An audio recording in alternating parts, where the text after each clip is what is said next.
Retour sur le plateau, on va continuer à parler municipal, on reste à Saint-André. C'est au tour de Randy Camalon de nous exposer son point de vue, c'est dans politique.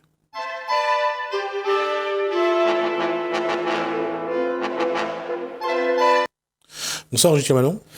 Bonjour Monsieur Rameudou. Alors ma question c'est la même, qui est Ranjit Camalon? Écoutez, avant toute chose, j'aimerais vraiment m'excuser auprès de vous-même et auprès des auditeurs de Télécréole. Je suis un petit peu grippé, donc je vous prie de m'excuser pour tous sautements ou éternuements qui pourraient arriver dans le cadre de cette émission. Je pense pas que c'est pour ça que les électeurs vont vous prendre en grippe. Alors, qui est Ranjit Camalon? Écoutez, Ranjit Camalon est un jeune de 31 ans, jeune réunionnais, diplômé. J'ai fait mon parcours universitaire en partie en métropole, en partie à La Réunion, acteur associatif dans diverses formes d'associations, président fondateur de différents mouvements associatifs et de mouvements politiques également, et nouvellement lancé dans l'arène politique pour ces élections municipales de 2020 sur la commune de Saint-André. Alors, parcours associatif, on entend quoi par associatif? Écoutez, j'ai toujours été engagé depuis mon plus jeune âge. J'ai été délégué de classe, représentant des élèves au conseil d'administration. J'ai également été administrateur du Conservatoire national de région. J'ai été syndicaliste étudiant, fondateur de mouvements associatifs étudiants également. Et nous, si vous voulez, on a l'occasion de voir le monde associatif étudiant un peu en peine sur l'université de La Réunion, et on s'est proposé d'offrir une alternative à l'époque, plus associative d'ailleurs que syndicale, et bizarrement, mais ça a fonctionné, les gens ont décidé de nous apporter leur confiance, et on a lancé comme ça des combats un peu au pied levé, excusez-moi, et voilà, donc pendant près de 4 ans donc, en tant qu'administrateur de l'université de La Réunion. La suite logique, une fois néo-actif, a été de créer une association qui avait pour but de défendre l'intérêt de la jeunesse à La Réunion, parce qu'on trouvait que les jeunes à La Réunion étaient sous-représentés dans le milieu politique local. Et donc en 2014-2015, nous avons créé le Mouvement des jeunes pour La Réunion, qui avait pour but de démontrer que les jeunes à La Réunion avaient des idées et étaient capables de ne pas uniquement servir de faire-valoir au gré des élections diverses et variées. Alors, comment est venue cette envie de s'engager en politique? C'était naturel? Écoutez, oui, ça n'a pas été quelque chose de réfléchi, ça n'a jamais été quelque chose de pensé, c'est des choses qui sont arrivées de ci, de là, des rencontres, des gens qui trouvaient le discours, ou en tout cas les idées pertinentes, et qui m'ont mis le pied à l'étrier pour me permettre d'occuper les premiers postes en tant que membre associatif et ensuite en tant que président d'association. C'est systématiquement des gens qui sont venus sur ma route me permettre de construire ce bout de chemin aujourd'hui d'engagement que j'ai. Quelles sont les attentes des jeunes, justement, en matière politique aujourd'hui? Puisqu'on est dans le cadre municipal, on parle du municipal. Quand vous rencontrez des gens sur Saint-André, quand on rencontre des jeunes en particulier, qu'est-ce qu'ils vous disent, qu'est-ce qu'ils vous disent et qu'est-ce qu'ils vous demandent? Mais écoutez, au-delà des jeunes, les Saint-Andréens, plus globalement, aujourd'hui, sont extrêmement déçus de l'offre qui leur est proposée depuis bientôt 50 ans. Les politiques se suivent à Saint-André et se ressemblent beaucoup.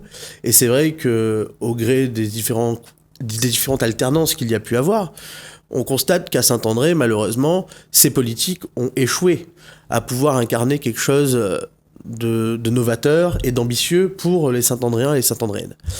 Donc c'est vraiment une impression de lassitude que moi je note lors de mes diverses rencontres sur le terrain avec cette population saint-andréenne. C'est la lassitude, le désengagement, le désespoir finalement. Et c'est ça qui est très triste, c'est qu'aujourd'hui on a affaire à des gens qui sont en manque de perspective, en manque d'espoir pour leur commune. Et moi, cela, ça me questionne et ça m'interroge grandement. Alors justement, je reviens à ma question, on parlera globalement après, mais est-ce qu'il y a un public jeune qui, j'allais dire, qui apprécie un peu plus la Ranjit Camalon, ou c'est, comme vous venez de dire, c'est globalement la population, mais je tiens encore à préciser, est-ce qu'il y a un public jeune qui a des choses à dire? Ah oui, j'en suis l'exemple le plus probant. Les jeunes à La Réunion ont des choses à dire, les jeunes à La Réunion sont formés, ont des expériences diverses et variées. Et oui, je pense que les jeunes ont aujourd'hui toute leur place dans le paysage politique tant réunionnais que national. Et Emmanuel Macron en est l'exemple type. C'est un jeune président, plus jeune président qu'on ait eu depuis Bonaparte, et qui démontre aussi que cette tranche d'âge dont je suis un des représentants, je pense aujourd'hui, est en mesure d'assurer la bonne transition entre l'ancien monde, le monde du XXe siècle, et ce monde du XXIe siècle, qui est digitalisé, qui est mondialisé, et qui est fondamentalement différent de ce qu'on a pu connaître depuis grosso modo 1970. Car quand on regarde le paysage politique réunionnais, il est majoritairement composé de gens qui sont aux commandes et aux manettes depuis les années 70. Donc je pense qu'on a un besoin de transition aujourd'hui dans ce paysage politique réunionnais, et la génération que je représente, la génération des années 80, est je pense la plus à même de mener cette transition et ce combat-là, parce qu'on a un pied dans le monde. Moi j'ai vu la naissance d'Internet par exemple, donc j'ai connu le monde sans Internet, et je suis également avec un autre pied en plein dans la digitalisation, ce qui nous permettra je pense de pouvoir programmer tous les projets nécessaires pour ce territoire réunionnais de demain. Alors, dans cette rencontre entre deux mondes, cette rencontre entre vous, Ranjit Samalon, et la population, qu'est-ce qui se dit? Qu'est-ce que les gens sont dans quelle attente? Quelles sont leurs demandes? Alors, j'aimerais déjà préciser une chose, c'est qu'aujourd'hui, vous avez Ranjit Samalon sur ce plateau, qui est le porte-voix de quelque chose de bien plus global. Il y a de cela 3 ans, c'est des amis, des collaborateurs associatifs qui sont venus me chercher, en me disant, écoute Ranjit, ça serait intéressant, je pense, qu'on aille défendre un programme et un projet municipal pour cette commune de Saint-André, qui regorge d'atouts. On a une jeunesse extrêmement active, dynamique, qui tous les jours essaye de produire du contenu, produire de la société, produire de l'entreprise, des jeunes de talent, des jeunes qui ont fait des études, des moins jeunes aussi qui ont une mémoire de ce territoire saint-andréen qui a été pendant des années le grenier de la Réunion, qui regorge de monuments historiques, en tout cas qui a un panel d'atouts qui est formidable, mais qui demeure dramatiquement inexploité. C'est donc avec cette équipe qu'on a décidé de lancer cette ambition quand même pour Saint-André. Et aujourd'hui, je ne suis que le porte-voix d'un groupe extrêmement hétérogène, composé de gens de la société civile, d'anciens politiques, d'anciens syndicalistes, d'acteurs associatifs, voilà, un panel vraiment très large et très représentatif de ce que la société saint-andréenne est aujourd'hui, et qui va être le plus à même de pouvoir, le cas échéant, le 15 mars, le 22 mars a fortiori, être en mesure de pouvoir décliner des actions extrêmement positives pour ce territoire de Saint-André. Alors, cette population-là, comment vous allez les convaincre? Qu'est-ce que vous allez leur proposer pour qu'ils suivent, pour qu'ils adhèrent à votre projet? Alors écoutez, on a 4 grands axes sur le programme que nous souhaitons développer et mettre en œuvre pour Saint-André. Un axe axé sur la sécurité, parce que je pense qu'aujourd'hui, on a un gros problème de sécurité sur Saint-André, relatif à toute une série de choses, et notamment l'implantation durable et globale de la drogue dure dans nos quartiers. Saint-André, il ne faut pas se voiler la face là-dessus, est une des plaques tournantes réunionnaises de la drogue dure, parce qu'on a été dans le laisser-faire, parce qu'on a été dans le laxisme, vis-à-vis de toute une série de petits phénomènes de délinquance, qui conduisent aujourd'hui à voir s'installer durablement dans nos quartiers des problématiques liées à la drogue dure. Et ces problématiques sont nouvelles. Et je ne l'entends pas, d'ici de là, dans la classe politique réunionnaise, qui que ce soit prendre ce problème avec sérieux. On a uniquement 16 agents dédiés au STUP à La Réunion. C'est totalement insuffisant pour 800 000 habitants.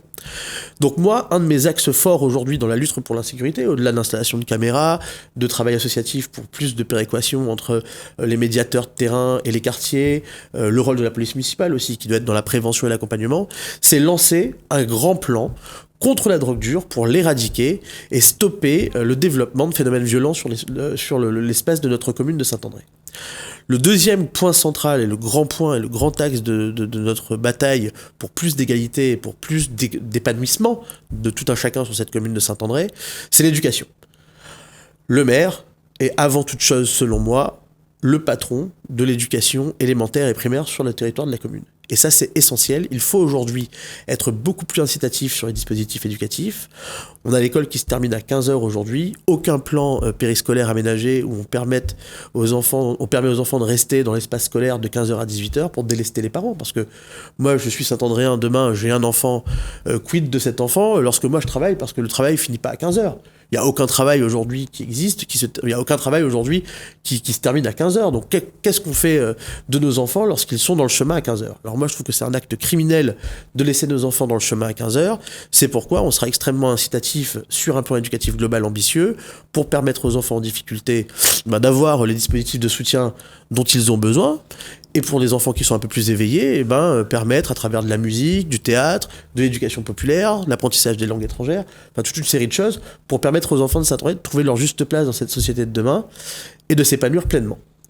Le troisième grand axe qu'on souhaite développer, c'est autour des questions environnementales et notamment de propreté, car on a un gros problème de salubrité à Saint-André, comme sur un bon nombre de communes de l'île. On a un problème en matière de gestion des déchets notamment, et ça, l'enjeu des déchets pour demain, il est crucial, notamment pour ma génération à moi. Je pense que nous sommes tous concernés par ces problématiques environnementales. On va essayer d'être un peu novateurs sur la question, imprégner et intéresser directement les gens à cette question de la propreté, en leur apportant des dispositifs incitatifs, du tri sélectif, organisé, peut-être organiser aussi une filière de transformation du PET, parce qu'elle n'existe pas à La Réunion. Aujourd'hui, on ne sait pas comment faire pour traiter le déchet plastique dans la zone océan Indien. Donc c'est autour de ces questions environnementales, de développer des activités et des débouchés économiques qui puissent faire d'une pierre deux coups.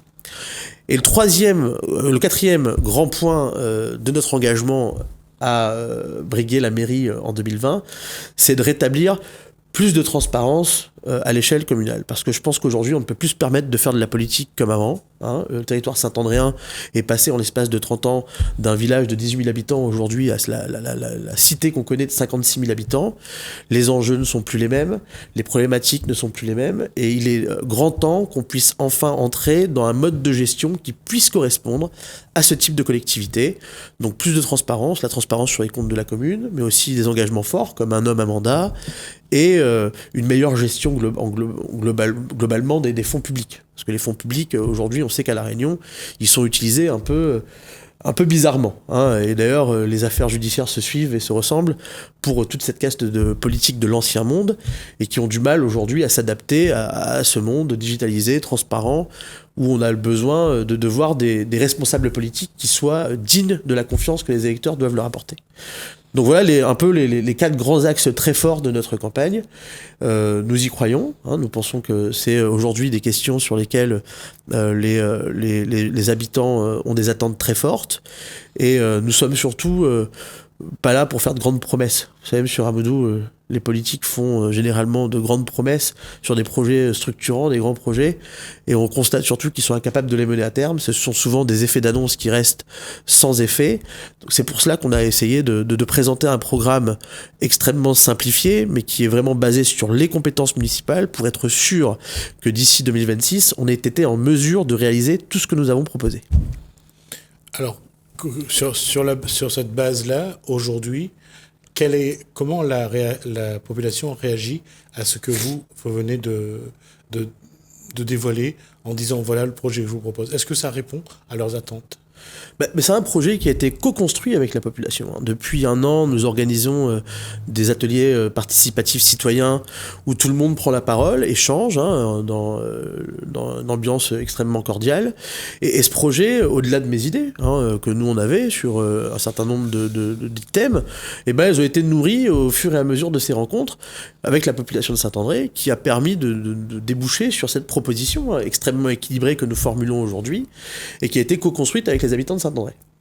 Le fait de voir arriver un jeune avec un projet, quelle est la réaction globalement de la population? Écoutez, M. Ramoudou, j'aimerais juste rappeler quelque chose. C'est que tous nos ténors politiques que l'on connaît aujourd'hui sont arrivés en politique sensiblement à l'âge que j'ai aujourd'hui. Jean-Paul Virapoulet, lorsqu'il a été élu la première fois, il a été élu à l'âge de 28 ans. Monsieur André Tianakoun a été élu pour la première fois à l'âge de 31 ans. C'est un peu la même chose pour monsieur Joseph Sinimalé. Donc l'âge n'est pas forcément une barrière. Ce n'est pas l'âge qui est une barrière. C'est entre ceux qui sont là depuis 30 à 40 ans, qui ont déjà toute une façon de faire la politique, par rapport à un jeune qui arrive avec une autre conception de la politique. C'est deux mondes encore qui vont se croiser. Et est-ce que Rangier Cavalon n'a pas un déficit de crédibilité par rapport à ça, un déficit d'image par rapport à tout ça, où est-ce qu'il se sent à sa place? Moi, écoutez, aujourd'hui, ce que je sais, comme je vous l'ai dit dès le départ, ce n'est pas une ambition qui est personnelle. C'est un combat qu'on mène avec un groupe qui est solidaire, qui est hétérogène, encore une fois, j'insiste sur le côté pluriel de ce groupe. C'est un combat que nous menons parce que nous avons des convictions, et nous croyons aujourd'hui qu'il faut ramener de la conviction dans le débat. On est souvent dans la personnalisation, et j'ai vu un bon nombre de mes adversaires se lancer des invectives, des insultes.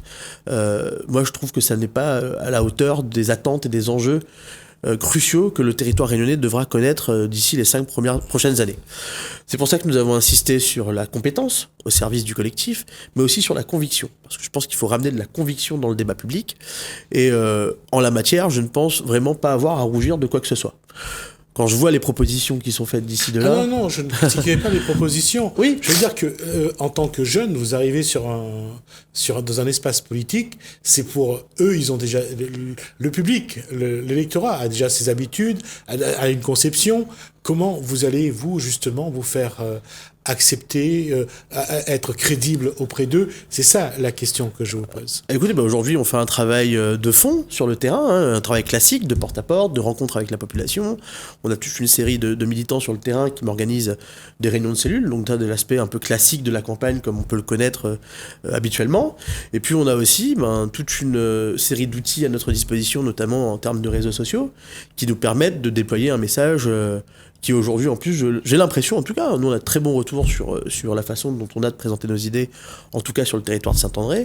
On a les outils des réseaux sociaux à notre disposition pour nous permettre une meilleure pénétration du terrain.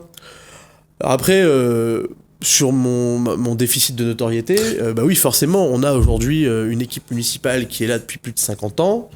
C'est sûr que je suis un petit peu le nouveau dans cette arène politique, mais c'est pas parce que je suis le nouveau que j'ai moins aujourd'hui de légitimité ou moins de capacité à pouvoir l'emporter sur ce scrutin. En tout cas, nous, au-delà de la victoire ou au-delà de remporter cette élection, c'est vraiment réussir à exprimer des idées nouvelles pour ce territoire de Saint-André et proposer à cette population un bol de fraîcheur sur... Est-ce que c'est facile de faire accepter de nouvelles idées? Est-ce que c'est facile de faire accepter une autre façon de concevoir la politique? Moi, en tout cas, sur ma tranche d'âge à moi, et jusqu'à présent sur le terrain, on n'a jamais eu quelqu'un qui nous a fermé la porte au nez. On est systématiquement très très bien accueillis par la population, généralement avec un petit café, un verre d'eau, et les gens prennent plaisir à discuter avec nous parce qu'il est vrai qu'ils n'ont pas l'habitude à ce qu'on leur parle franchement. Et je crois que la population a radicalement changé, notamment depuis les Gilets jaunes. Il y a eu une libération de la parole et de la conviction qui a opéré sur ce territoire réunionnais dans sa globalité. Il ne faut pas oublier que les Gilets jaunes et le mouvement Gilets jaunes est né à La Réunion. Et ça a permis à la population, quelque part, de s'émanciper un petit peu de toutes ces barrières qui pouvaient exister vis-à-vis du politique classique. Donc c'est vrai que quand on arrive avec un discours de vérité, un discours transparent, comme le nôtre, je trouve que la population est extrêmement réactive et perméable à ce type d'idées-là et l'accueille généralement très très bien. En tout cas, il va nous rester 1 minute et demie. Je vais vous laisser vous adresser aux Saint-Andréens. Alors écoutez, mes chers compatriotes Saint-Andréens et Saint-Andréennes, je vais vous demander encore 1 minute de votre attention. Je me suis présenté à vous aujourd'hui sur le plateau de Télé Créole. Je prends plaisir tous les jours à vous rencontrer. Je continuerai à prendre plaisir, quel que soit le résultat du scrutin quel que soit les résultats du scrutin du 15 mars, à continuer ces rencontres-là pour essayer d'apporter quelque chose de nouveau pour Saint-André. Et pour cela, j'ai besoin de vous, j'ai besoin de votre soutien, j'ai besoin de votre énergie. Et je vais vous demander de faire l'effort, le 15 mars, de conduire aux responsabilités. Une équipe dynamique, hétérogène, plurielle, équilibrée, qui aura pour vocation pour les 6 prochaines années de porter un programme qui aura vocation à vous apporter un mieux vivre sur votre commune. Donc le 15 mars, je vous demande de faire confiance à la liste que nous portons, mon équipe et moi-même, et vous demanderez de voter Ranjit Camalon. Ranjit Camalon, merci d'avoir été notre invité, d'avoir accepté notre invitation. On vous souhaite une bonne continuation. Nous, on va regarder d'abord, on va rendre surtout l'antenne. D'abord, merci à vous de nous avoir suivis. Merci à la LED, merci à François. Je vous dis à bientôt.